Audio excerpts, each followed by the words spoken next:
La croix déclare de façon absolue qu'un ordre de choses, bien qu'il soit religieux, bien motivé, bien intentionné, mais qui procède néanmoins de l'homme naturel, qui ne méprise pas nécessairement Dieu, qui n'est pas nécessairement en rébellion consciente contre Dieu, mais qui est simplement l'expression de l'homme naturel tel qu'il se présente, est entièrement rejeté. Dieu a juridiquement jugé ce qui est d'ordre naturel et l'a proscrit. Dans la croix du Seigneur Jésus, Dieu a dit de manière définitive: tu ne peux pas me servir dans ta constitution naturelle et tu ne peux produire aucun fruit pour ma gloire. Tu peux aller travailler, peiner et même mourir en faisant de grands efforts pour essayer de me servir. Et cependant, il n'en reste pas moins vrai que tu ne peux, de toi-même, par quelque ressource naturelle que ce soit, porter du fruit pour moi.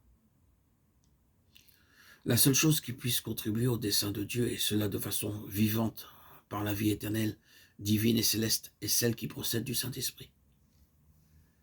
Combien cela est vaste, combien cela analyse et sonde toutes choses.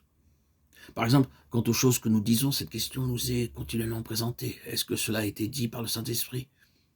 Il n'est pas suffisant de se poser la question: mon intention était-elle bonne?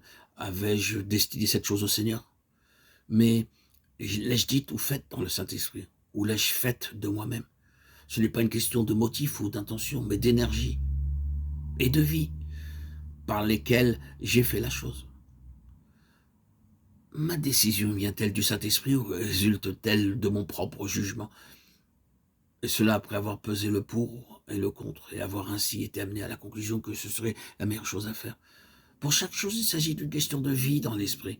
Vous pouvez rétorquer que cela est vraiment très ardu, que c'est une vie très difficile. Si nous devons nous arrêter avant d'agir ou de parler chaque fois que nous posons la question: ce que je désire faire ou dire, est-ce dans le Saint-Esprit ou par moi-même? Je ne crois pas qu'il soit nécessaire d'opérer de cette manière. Mais nous devons reconnaître journellement que notre vie doit être assujettie au Saint-Esprit. Et lorsque nous sommes conscients que quelque chose vient de notre propre fond, nous devons être fidèles à Dieu à l'égard de notre engagement. Je crois que tout doucement et sûrement, nous arriverons à cette position où nous vivrons avec un certain repos dans nos cœurs, qui a un contrôle de notre impulsivité, de notre témérité, de notre activité sous excitation et de notre façon de raisonner sur toute chose. Tous les débuts sont difficiles.